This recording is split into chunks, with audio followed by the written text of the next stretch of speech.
As you can see in front of me, I have 4 different setups, and each of them is designed to teach a lesson about how to isolate your subject in food photography. The first one I want to get into is how to isolate your subject with light, because sometimes all you need is the opportunity to surround your subject in light to isolate it against a backdrop.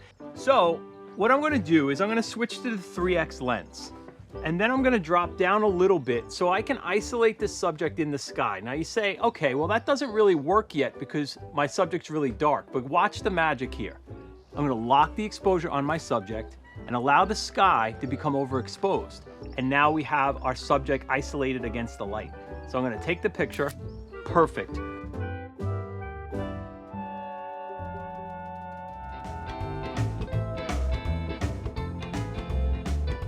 So I want to move on to the next way in which you can isolate your subject.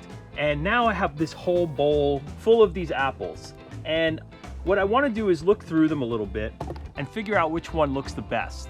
And what that means is that I'm selecting one that I'm going to try to isolate from the rest. I also have another concept here in that this bowl is self-contained. It's keeping everything inside a frame. So this is another way that you can isolate your subject. So once I've got these positioned the way I want them, I'm going to take a second and make it even a little bit more compelling with a little bit of mist. So especially focusing on the one that I want to isolate from the rest. I'm gonna get down here, I'm gonna brace my arms against the table. I'm gonna relock, I'm gonna bring that exposure down a little bit to emphasize my shadows. And now I feel a lot more stable that I can take this shot. The lead apple was our subject, the rest of the apples were our group, and the bowl framed them all. Our third concept is about using negative space. Now this is really important a lot of times in editorial settings, because what you really want to do is isolate the subject and leave plenty of space for text, so that, let's say it's in a magazine, on a cover, or even on the inset, it's going to be really helpful to an art director if you leave a lot of space around it. Now, of course, not all of us are going to be working with art directors, but you all probably are using social media. And when you want to put all kinds of icons and emojis, and you want to put text all over your story or on a post, this is another really great technique so that you can isolate your subject in one corner of the frame, leave a lot of negative space, and then have plenty of room to have fun. So let's take a shot. I'm gonna lock my elbows against my body to create a tripod, and then I'm gonna position my subject in the lower right corner of my frame, leaving all of that space around it. Take a shot.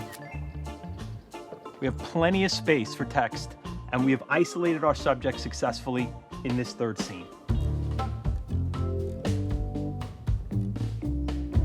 So for our final example of isolating our subject, I want to talk about f-stop. And f-stop is a feature in the portrait mode of the iPhone 13 Pro. So what we're going to do is play with f-stop so that we can show how we isolate a subject by letting everything else go out of focus. So let's get started. And the first thing I want to do is go over to portrait mode. So I need to slide over to portrait mode, and I'm in 3x. So this is the longer lens, but you see this notification on the top that says I need to move further away. So I'm going to keep backing out until that notification disappears. And I have a feeling that it's going to happen right when the frame is where I want it to be. There we are. And automatically we see that everything else fell out of focus except for the tomatoes in the front. So let's check the f-stop. There's an icon in the upper right corner with an F on it. Let me tap that.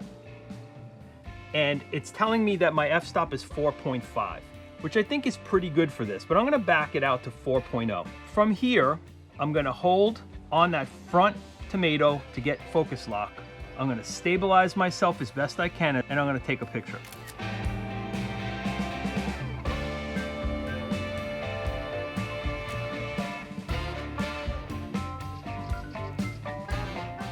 By having these 4 examples as reference, you now have the ability to isolate your subject in 4 different ways, using f-stop, using negative space, using framing, and using light. This video is a free preview of the iPhone Food Photography online course. In this course, you'll discover everything you need to know to start your new adventure as a food photographer. We will go over the foundations of food photography and how to use them in a variety of applications, from advertising to stock photography. We will meet incredible people, and with them, we'll explore Sicilian food, traditions, and much, much more. If you'd like to learn more about food photography, please take a look at the full version of iPhone Food Photography. You'll find the link in the description right next to this video. So join the movement by clicking on that link right now, and I'll see you inside the full version of the course.